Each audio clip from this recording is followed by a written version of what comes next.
Aloha, everybody.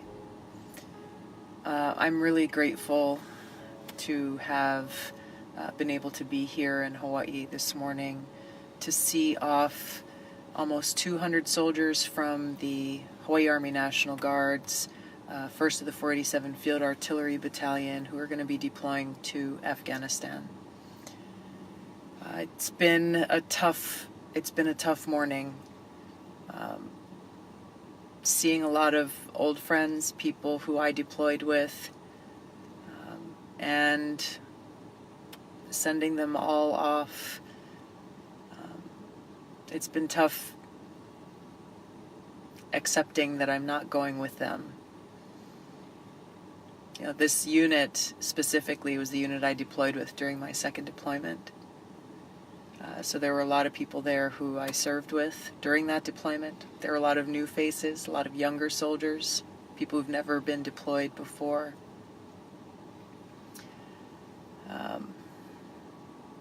So it was hard. It was hard. I'm talking to some of the older soldiers.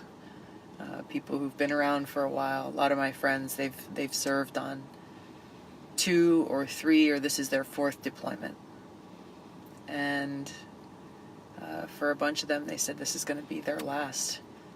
That when they come home, they're going to lay the uniform down. Primarily because it's been so tough on their families. Leaving behind, wives and husbands, young kids, jobs, school, just the sacrifices that they make, the sacrifices that their families make, is something that unfortunately too often goes unseen.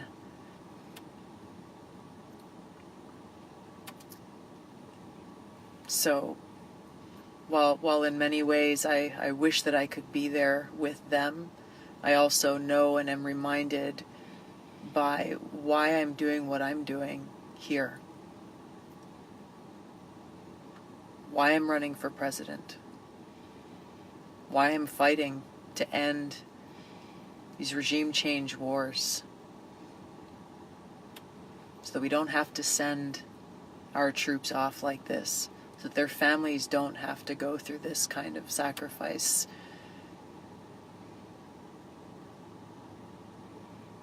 It's serious. The cost of war is real.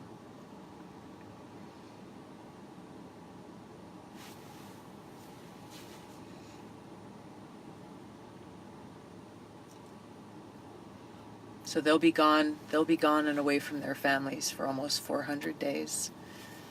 They'll be heading out and doing some training on the mainland before shipping out to Afghanistan. We send them with all of our love, all of our prayers and well wishes for a quick and speedy, safe return home.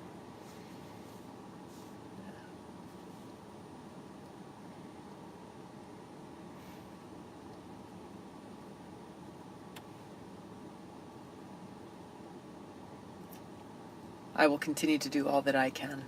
I will continue to do everything I possibly can to bring them home as safely and quickly as possible, and to bring about this change in our foreign policy so that our troops are not continuously being sent off to fight in these regime change wars, that the missions that they are sent on are truly worthy of the great sacrifices that they and their families are making. I talked to one friend of mine, actually. Both he and his wife are full-time soldiers in the Hawaii Army National Guard. I served with them during my during the last 2 deployments, and he said, they've got 5 kids. The oldest is 15. I think the youngest is 3 years old. And he said that it's hard.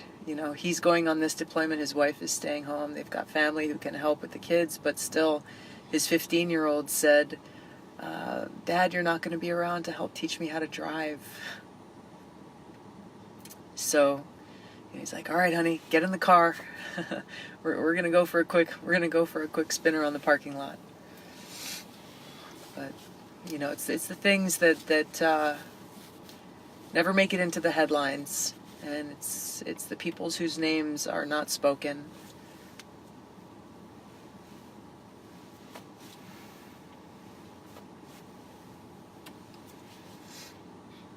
The reason why a lot of people in this country don't think about our foreign policy and the impact of it is because they don't know, perhaps, that we still have soldiers, we still have troops who are deploying.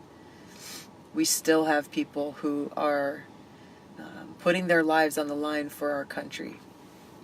Put the politics aside. These are men and women of all ages who are willing to put their lives on the line for our country. Incredible, incredible people who are putting service above self. They are why it's so important. They are why it's critical that we honor their service, that we honor their great sacrifice. By making sure that they are only sent on missions that serve our interests, that serve the interests of the American people, that keep us safe. That we end these regime change wars that have proven so costly in so many ways. So please keep them in your prayers. Let's all continue to work to bring these, my brothers and sisters, home, but all of our troops. We're sending off almost 200 today, but there are many more who are currently deployed or soon to be deployed. Let's keep them at the forefront as a reminder of why we're doing what we're doing and who we're fighting for. Aloha.